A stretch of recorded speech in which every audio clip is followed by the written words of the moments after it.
안녕하세요. 2024년도 이제 지난주죠. 지난주에 시행됐던 군무원 문제입니다. 이번 군무원 문제가 이제 작년보다는 확실히 좀 진일보했다고 해야 되나? 좀 발전했다고 보시면 돼요. 그래서 좀 좋아진 것 같아요. 지금까지 이제 군무원 문제는 거의 극단적 문제예요. 그러니까 통계적으로 최근 한 5년간을 봤을 때 극단적 문제, 쉬운 문제는 아주 쉽고 어려운 문제는 아주 어렵고, 근데 중요한 거는 어렵다라는 난이도의 문제가 아니에요.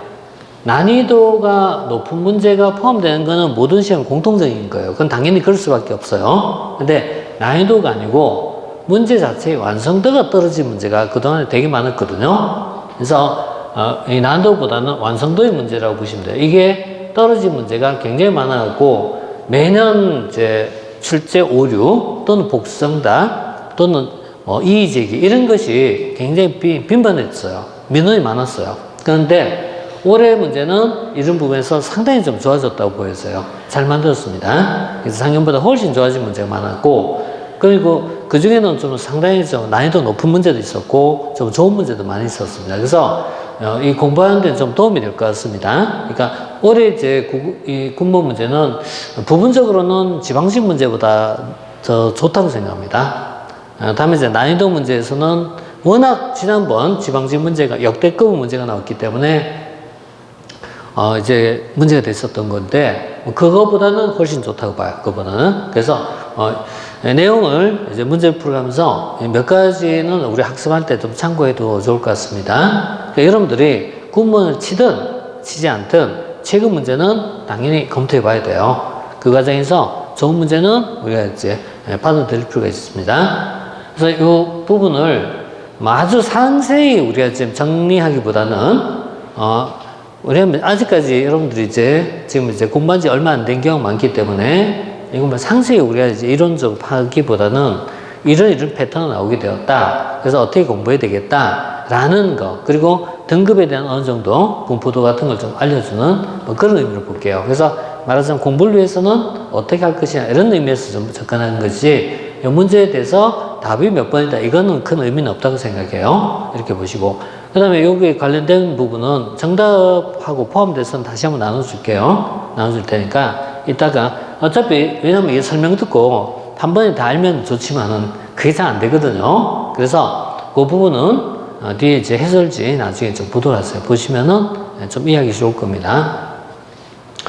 일단 이제 전체적으로는 문제가 아까 말씀드린 것처럼 무난한 문제가 많았어요. 그리고 그러니까 쉬운 문제도 많아요. 군무원 문제는 지방직 시험이나 국가직업 차이점이 쉬운 문제도 많아요. 대신에 몇 개가 킬러 문항이 있어요. 그것만 잘 피해가면 됩니다. 이것만 지금 잘 정리하면 되고, 그런데 불구하고 1번 같은 문제부터 접하면서 이게 쉬운 듯 어려운 듯 한 거야. 쉬운 듯 어려운 거야, 이런 게. 그래서 자, 여기서부터 하나씩 보도록 하겠습니다. 참고로 지금 9급이잖아요. 7급 문제도 같은 날 시행됐거든요. 군무원은 이런 말 하면 좀 어떨지 몰라도 군무원은 9급이 더 어렵다고 봐요. 7급보다는. 시험 자체가 좀 역설적이지만은 9급보다는 7급이 차라리 나아요. 9급이 더 어려워요. 왜냐면 9급은 경쟁률이 높아. 경쟁이 높아. 근데 7급은 경쟁률이 그보다 떨어져요. 이유는 경영학이 들어가는 과목이 많아요. 과목이 달라요. 과목이 다르다 보니까 행정학, 경영학 이런 것이 들어가요. 행정법도 물론 있지만. 그래서 경영이 있다 보니까 접근이 어려운 사람들이 많아요. 그래서 차라리 그 파트만 여러분들 좀 보강한다고 생각하면은 차라리 쉬울 거라고 생각이 들어요.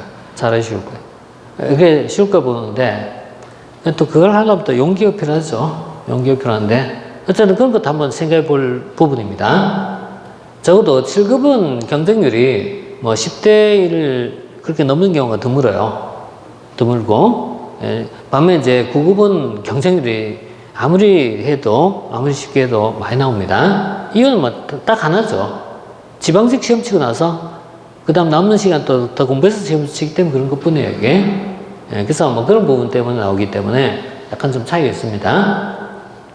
자, 일단 이제 문제 볼게요. 문제 보면은, 자, 1번은 공유제에 대한 파트. 이거는 우리가 이제 공부하다 보면은, 우리 이제 공공재, 그 다음에 민간재, 그 다음 또 공유재, 그 다음에 요금제, 이렇게 들어가잖아요. 요금제, 그 다음에 공유제, 민간재. 이렇게 네 가지 제어를 보잖아요. 네 가지 제어 볼 때, 공공재는 비경합적 개념과 비배제성을 모두 가지고 있을 때, 이렇게 들어가죠.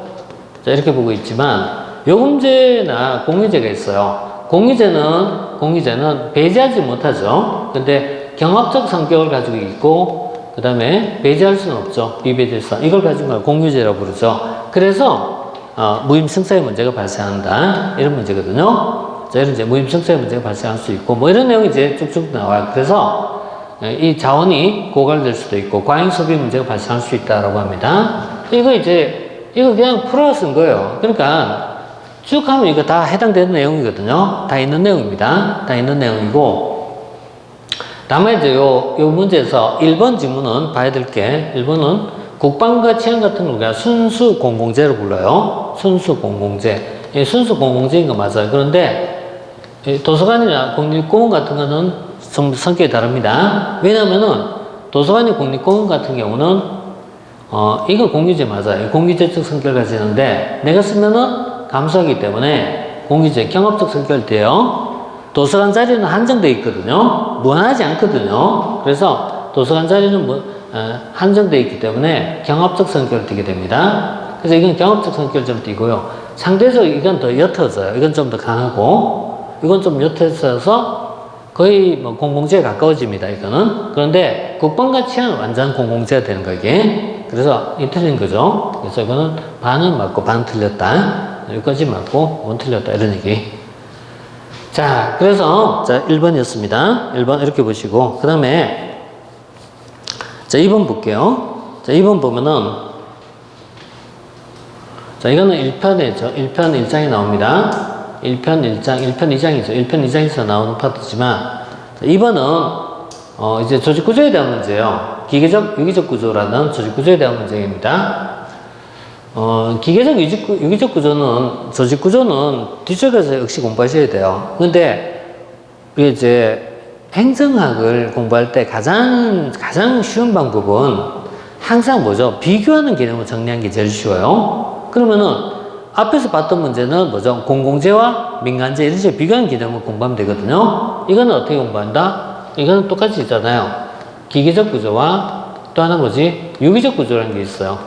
이렇게 뭐죠? 두 개 비교하는 개념을 잡으면 돼요. 그래서 이걸 이제 우리는 다른 말씀은 기계적 구조, 관료제적 구조, 계층제적 구조, 이쪽은 탈계층제적 구조, 수평적 구조, 이런 식으로 비교하면 돼요. 그래서 모든 문제들은 대체로 해요. 그래서 기계적 구조, 수직적 구조, 계층제적 구조, 또는 뭐 관료제적 구조, 이런 것이 비슷한 의미를 가져요. 반면 이쪽은요, 수평적 구조, 또는 탈계층제적 구조, 그 다음에 탈관료제적 구조, 이런 식으로 뭐 팀 조직 이런 거 이런 식으로 이제 들어가거든요.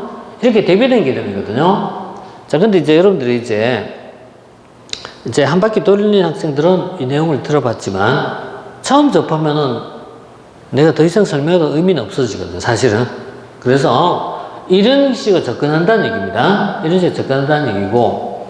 자, 지금은, 기계적 구조는 보통 복잡성이 높고, 공식성이 높고, 직권성이 높아요. 그래서 복잡성, 공식성, 직권성이 모두 높은 구조를 기계적 구조로 불러요. 이게 뭐 다음에 조직론에서 이렇게 공부하게 돼요. 복공집이 높다, 이렇게 써요. 이 점은 모두 낮다, 이렇게 써요. 모두 낮다, 이렇게 써요. 자, 이렇게 양자 이제 비교해서 보는데, 자, 그러면 높은 공식화와 표준화를 추구한다. 그 다음에 관료지가 거의 같다, 이렇게 본 거예요.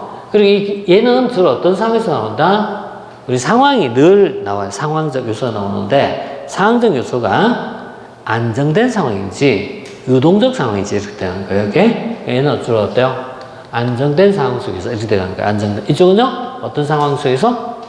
유동적 상황 속에서. 이렇게 본 거예요. 자, 오늘 이론을 공부했거든요. 오전에. 그리고 낮에 이론 공부했거든요. 이론 공부할 때 앞에서 개방체제, 폐쇄체제라는 걸 공부했거든요.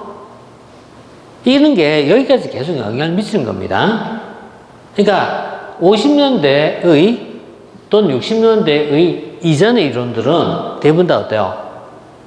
환경이라는 걸 연구하지 않았던 시점이에요. 환경을 연구하지 않았던 시점이기 때문에 대체로 어때? 안정된 상황이란 말 쓰게 되는 거예요, 이게. 근데 대부분 이론들이 50년대, 60년대 또는 70년대 나온 이론들은 환경이 변하는 것입니다. 환경이 변한다. 그래서 이걸 우리가 이제 개방체제로 부르죠. 이런 속에서 나온 이론들. 그래서 크게 사회과학 이론들은 이렇게 두 파트로 설명한 거, 이게. 개방체제 이론, 폐쇄체제 이론. 이렇게 본 거예요. 그러니까 이런 거 다시 맞물려 가는 겁니다, 지금. 그러니까 이게 일편 지식이 왜 중요하냐라고 할 때는 이렇게 이어지기 때문에 그래요.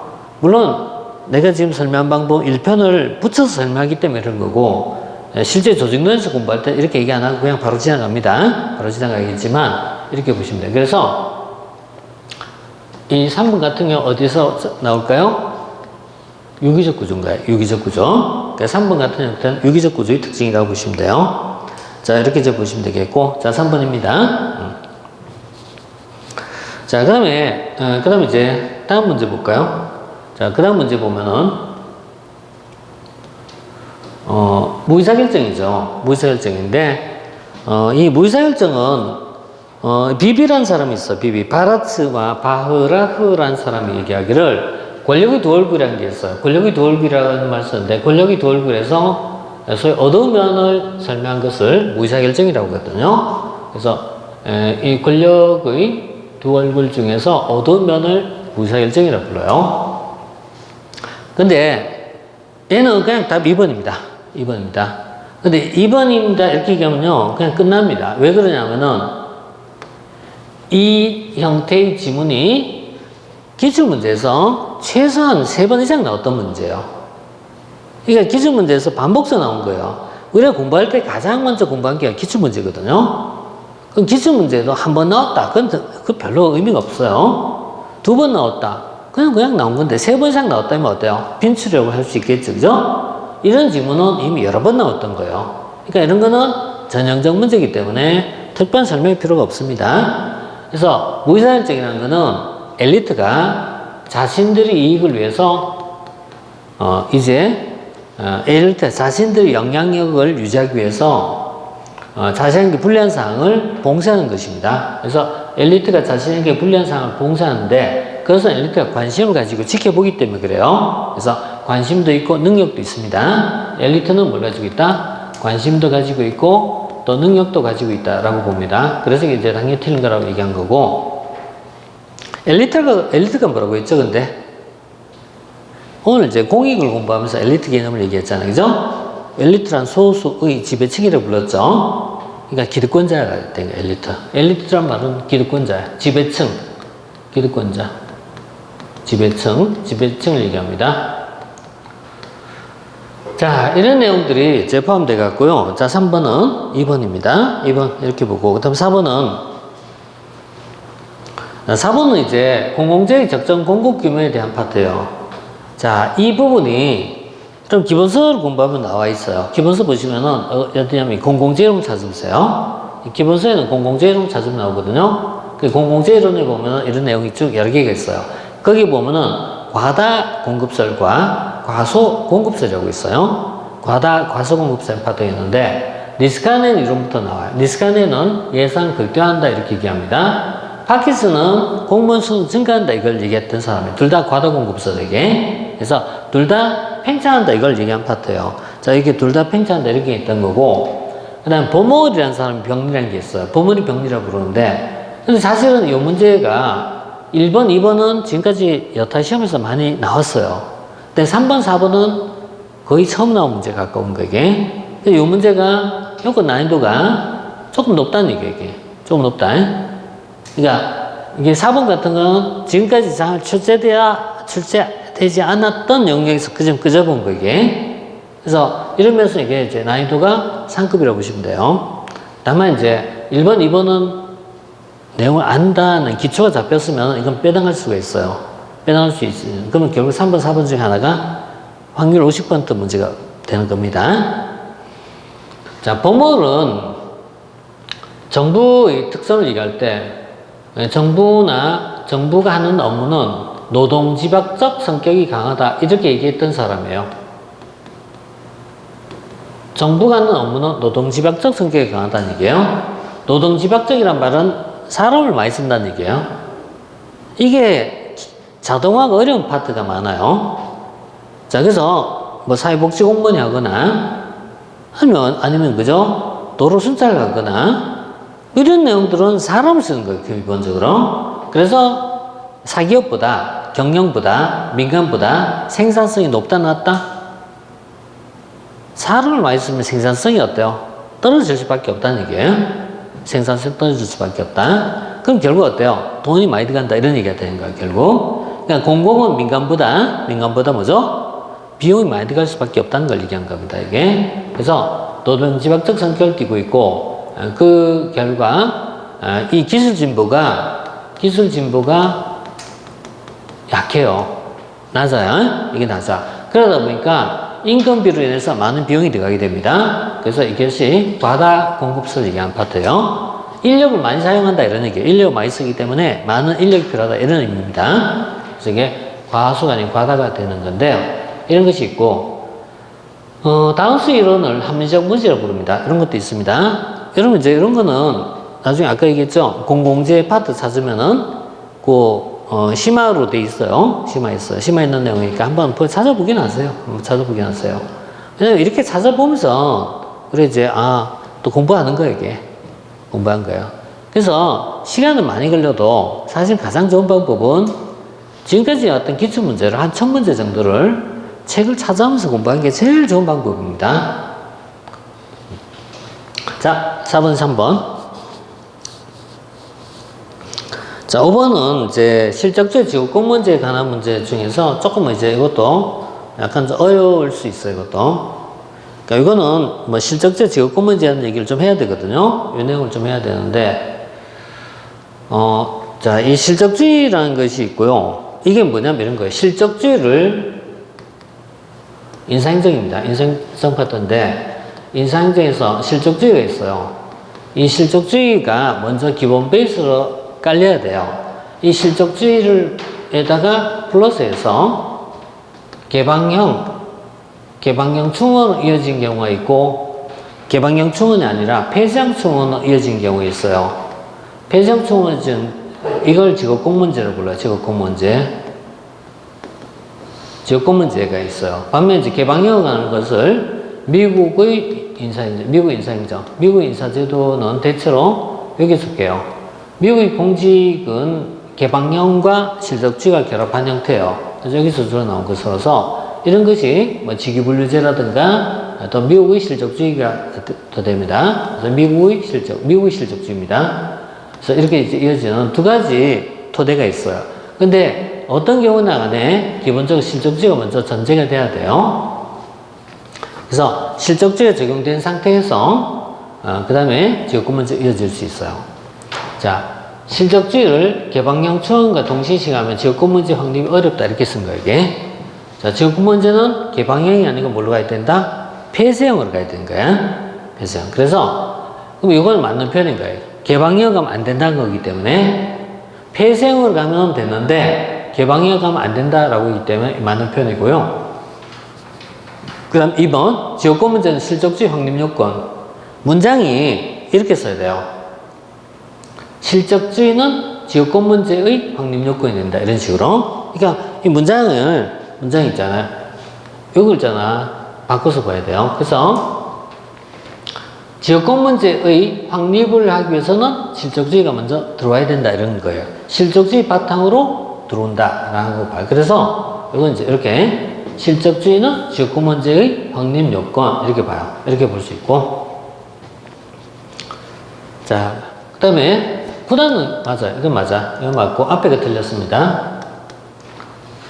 자, 다음 4번은 지역권 문제는 폐쇄형과 계급제에 입각하고 있다. 맞아. 맞고 자, 나머지 다 좋습니다. 5번은 문장을 좀 해석하는데 약간 있잖아요. 좀 시간이 걸릴 수 있습니다.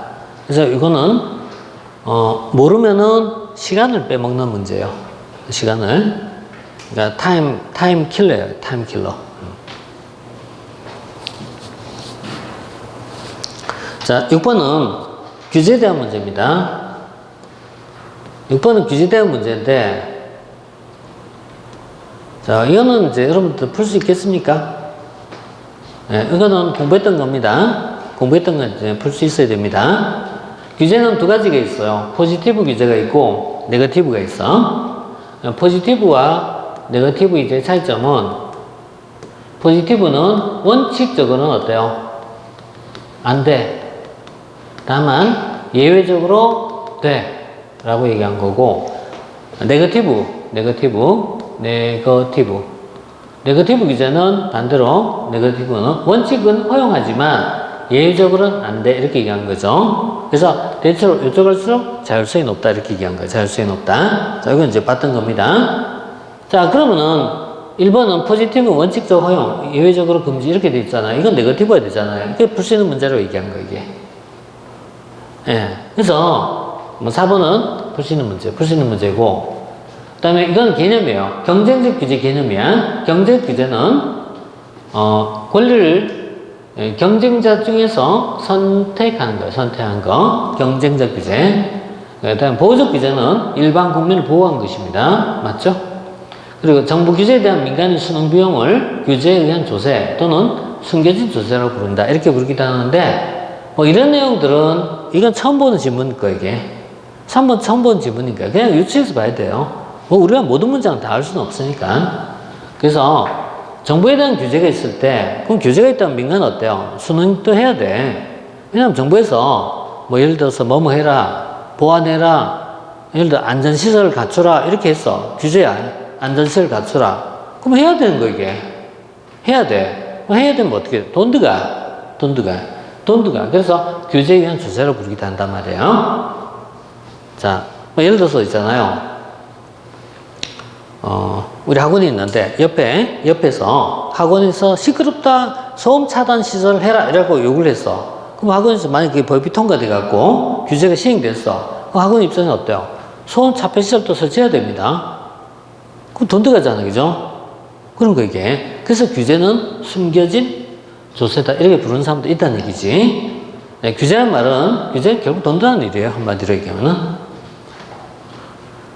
자, 그래서 6번은 풀 수 있는 문제입니다. 그 다음 7번도 이게 새로운 문제가 아닙니다. 이것도 새로운 문제 아니고 7번도 이게 이런서는 전형적 문제인 거야. 이 지문도 이게 전형적 문제이기 때문에 사실 따로 설명 안 하려고 합니다. 이것도. 자, 여기는 세 가지가 있거든요. 세 가지가 있는데, 자, 하위 정부 모형.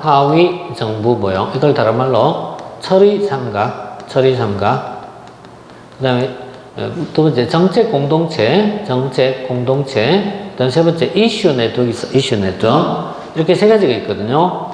근데 이슈 이걸 이슈 네트워크라고 부르지 않고요. 이걸 뭐냐면 문제망이라고 부르는 사람도 있어요. 문제망. 이슈를 우리말로 바꾸면 문제가 되겠고, 네트워크를 역시 한자어로 쓰면 망이 되는 거야, 망. 그래서 이슈망이라고 부르는 사람도 있어요. 그 다음에 정책 공동체를 팔러시 커뮤니티 이렇게 불러요. 팔러시 커뮤니티. 팔러시는 정책이죠.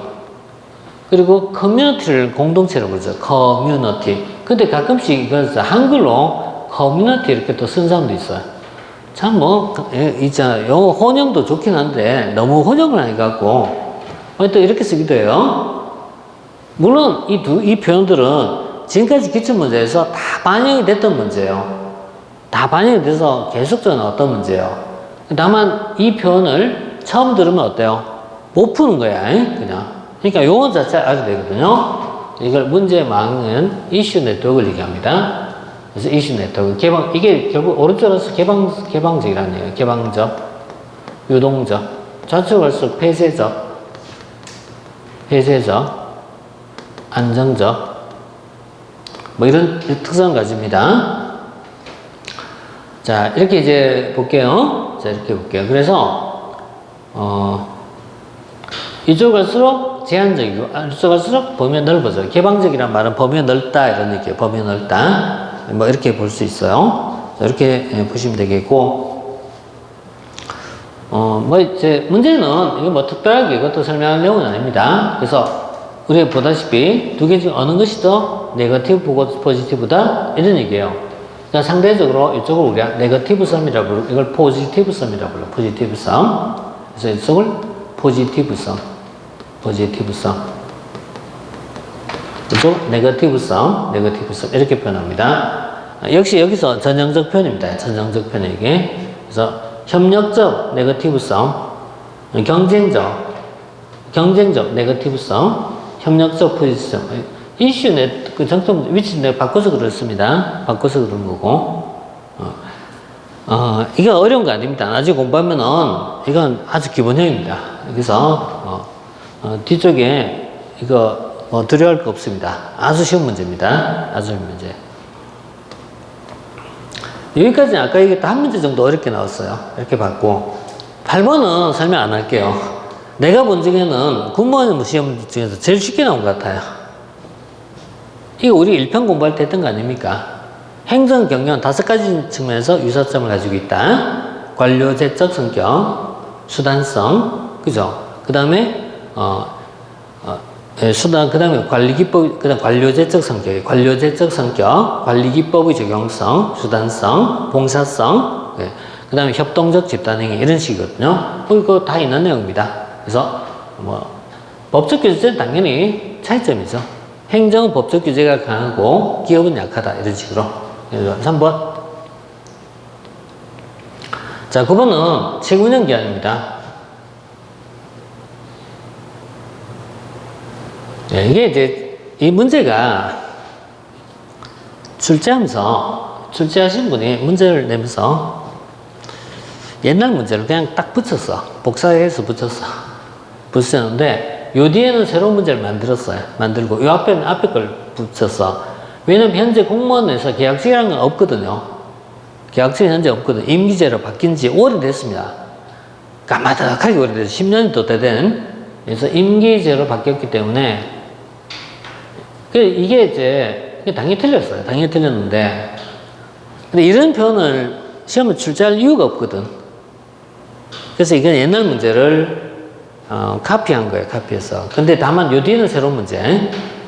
최고운영 기한은 정부 조직 중에 하나입니다. 얘는 정부 조직 중에 하나예요. 정부 조직 중 하나에 속해요.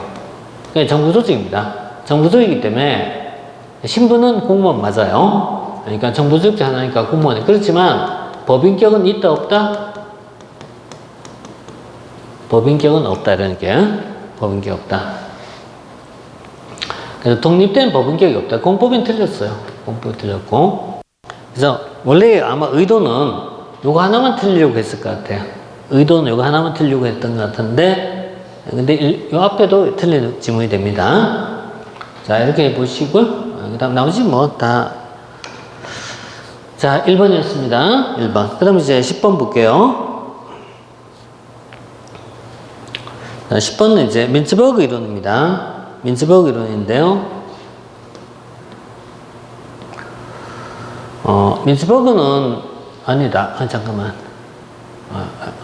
예비 10번 예비비에 대한 문제인데 예비비에서 적절치 않은 것도 있어요. 여기 보면은 목적 예비비, 일반 예비비 이런 게 있어요. 이런 내용이 있는데 이 문제만 자체에 따지면 아주 지엽적인 법령 문제야. 그리고 이걸 우리가 이걸 찾아서 공부할 필요는 절대 없어요. 그냥 있다고 하면 넘어가면 된 거지. 그러니까 일반 예비비와 목적 예비비를 엄격히 구분해서 이걸 나온 문제는 이게 이런 건 처음 나온 문제거든. 이게 뭐 중요하냐 이런 것도 아니야. 그것도 아니야. 그것도 아니고 그냥 냈다는 거예요. 그냥 냈다. 그럼 이때 자 목적 예비비가 있고 그 다음에 일단 예비비 안에는 두 가지가 있다네요. 예비비 안에는 일반 예비비와 목적 예비비가 있다. 일단 이렇게 보시고 그 다음에 용도가 있고 일반 예비비는 사용 목적을 특정하지 않고 사상 의결을 거친 경비이므로 회계의 논도를 달리하여 사용할 수 있다. 이거는 별개의 문제거든요. 그래서 이거는 관계없이 회계의 논도는 예비비뿐만 아니라 재정은 회계의 논도를 달리하여 사용할 수 없는 게 원칙입니다. 이게 회계연도 독립의 예외란 게 있어요. 예외란 게 있는데, 회계연도 독립의 예외가 있어요. 그것이 계속비와 2월 제도예요. 계속비 2월은 회계연도 독립의 예외라고 표현해요. 예외라고 표현해요. 그런데 여기 예비비는 해당되는 게 아니거든요. 예비비는 포함되지 않거든. 그래서 이거는 이제 후단이 틀렸습니다. 이런 내용을 알 필요 없다는 얘기야. 이게 법령에 있는 내용이에요. 법령에 있는 내용인데, 법령이 이렇게 미절, 고절 이렇게 들어가 있어. 근데 그런 내용을 볼 필요는 없다. 자, 우리가 행정학의 법령이 가장 대표적 법이, 자, 정부조직법, 국가공무원법, 국가재정법, 지방자치법 이런 게 있어요. 하나하나가 법령이 100개 이상씩 조문이 되는 내용이에요. 그걸 어떻게 다 보냐? 당연히 못 보지. 몰라도 됩니다. 다만 이런 거는 법령과 관계없이 부르는 거야, 그냥. 법령에 관계없이. 그러니까 그런 거 볼 필요 없이 그냥 이런 거. 이런 거로서 풀어야 되기 때문에, 그러나 이게 수험생 입장에서는 안 보입니다. 시험장에서 안 보이기 때문에, 뭐 이게 어렵게 하면 느껴졌을 거라고 봐요. 어렵게. 네. 자, 법령 문제 아닙니다. 법령 문제처럼 한 것 뿐이지. 자, 11번. 민츠버그. 민츠버그는 나중에 우리가 공부하면요. 민츠버그 공부하면 5가지 이론이 있어요. 5가지 유형이 있어. 그게 뭐냐면 단기, 전사임 이렇게 들어가는 거예요. 단기, 전사임. 그리고 이거는 우리 기본서에 보면 나와 있습니다. 이 표가. 기본서에 있는 겁니다. 그러니까 단수구조는 이런 상황에서, 이런 환경에서 이걸 얘기한 거예요. 지금 이걸 이제 바꿔 쓴 문제야. 뭔가 바꿔 쓴 거야. 그러니까 사업부제는 전문관리, 문제 뭐지? 전문관료제네. 이거 전문관료제인데, 전문관료제는요, 이게 예를 먼저 들면 쉬워요. 전문관료제 제일 쉬운 예는요, 병원. 또는 뭐 연구소, 이런 전문가 집단입니다. 이게 여기에 속한 것이 전문관료제입니다. 그래서 여기 나온 건데, 병원 같은 이런 경우는요, 안정해. 환경은 복잡해. 환경은 복잡한데 자체 안정적이야. 안정적이야. 그래서 이게 여기에 해당하는 것이 들어가는데, 복잡하고 불안정이 돼 있잖아요. 그죠? 되잖아요. 그러니까 이런 거는 그냥 정리하면 되는 것 뿐입니다. 별 내용이 아닙니다. 정리하면 되는 문제니까. 3번. 자, 이렇게 보고, 방금 이제 요 사례를 봤어요. 이런 사회에서 나옵니다. 이런 사회. 가끔씩 이 표현을 핵심 운영층이라 부르기도 하고요. 핵심 요원이라고 부르기도 하고, 운영 핵심 이렇게 부르기도 하고, 운영 핵심 또는요, 작업자로 부르기도 하고, 이게 이제 표현이 막 왔다 갔다 하는 거예요. 이게 왔다 갔다 해요. 그래서 운영 핵심 운영층, 또는요, 작업계층 이렇게 부르기도 해요. 작업계층 쓰기도 하는데, 이게 병원이잖아요. 제일 쉽게 뭘 얘기하면은 의사, 간호사를 얘기한 겁니다. 병원에 누가 중심이죠? 이 사람들이 중심이겠죠. 그죠? 뭐 임상병리사 뭐 이런 분들 있잖아요. 그죠? 이 사람 중심 아닙니까? 중심. 이 사람이 핵심이란 말이야.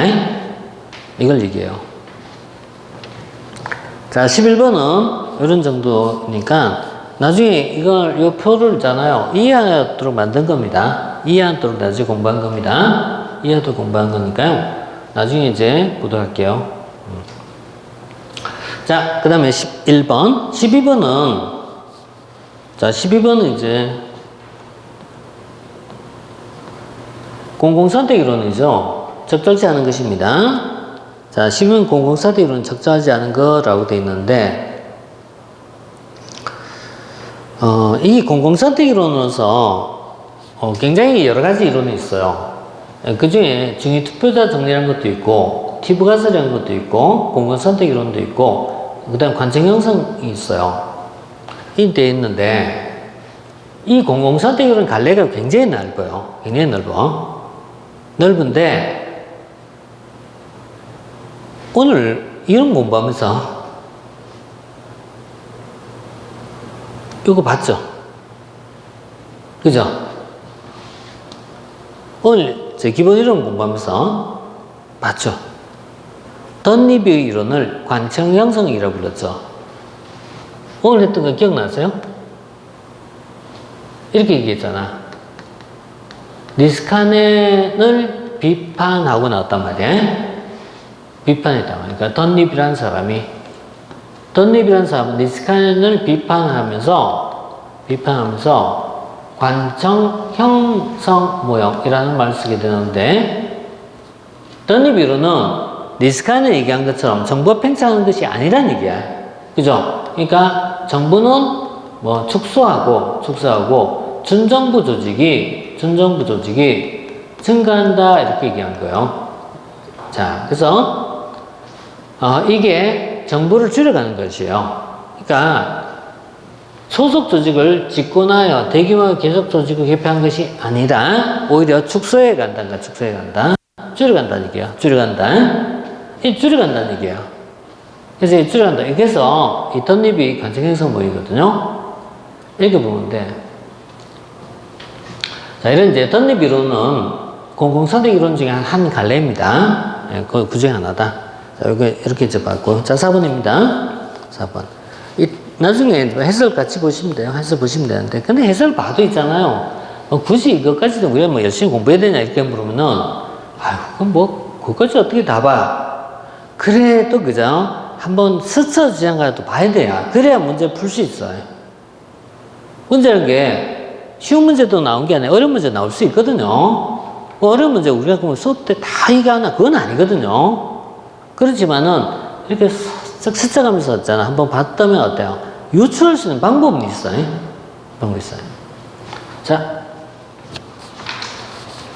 자, 다음 13번. 자, 13번은 진보주의 보수주의에 대한 문제인데, 이건 여러분 아시겠죠? 이 사람이 안 되겠지, 이거는. 진보 보수의 차이점은, 진보는 정부가 개입해라 이런 얘기고, 보수는 하지 마. 그러니까 보수는 우파. 보수는 정부 개입을 반대한 겁니다. 정부가 개입을 하지 마. 정부 개입을 반대한 겁니다. 그 자유를 강조하는 입장이죠. 소극적 자유입니다. 기회평등, 규제 완화, 주제 감면 이런 겁니다. 반면 진보주의는 정부가 개입해야 된다. 정부가 개입이 필요하다.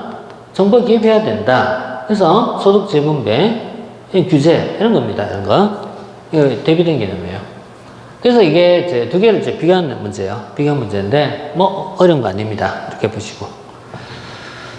자, 13번은 이거 뭐 그냥 전형적 문제예요. 전형적 문제. 자, 그다음에 표현이 좀 이상하게 쓰긴 했다. 소수민족에 대한 기회를 확대한다. 그냥 뭐 사회적 약자에 대한 뭐 이런 의미 같아요.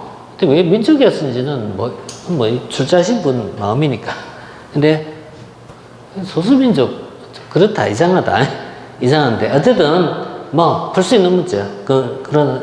자, 그다음에 자, 14번 고위공무원.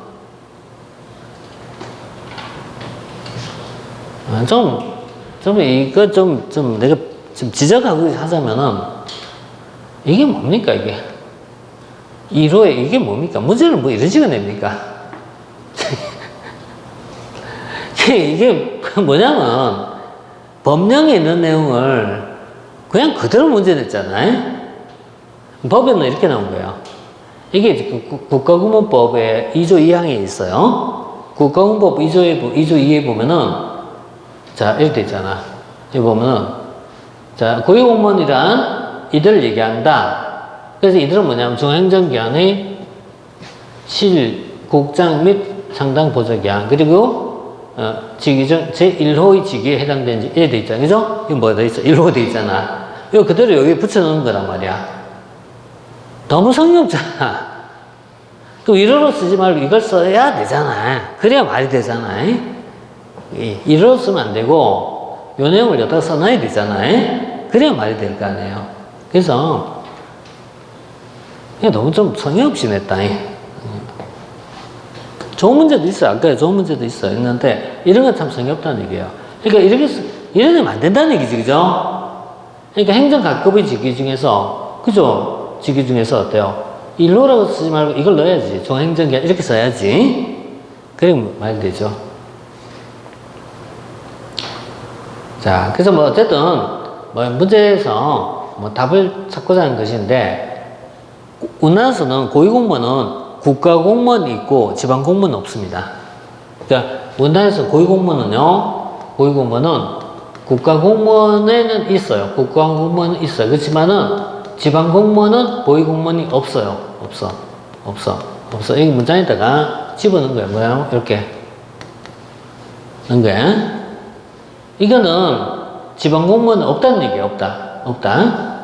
그래서 본 거예요. 그래서 자, 1번 틀렸죠? 자, 1번은 2번 틀렸죠? 2번은 지방공무원이 아니라 국가공무원 중에서 이렇게 국가공무원 중에서 네, 이렇게 봐요. 자, 이렇게 이제 봤고요.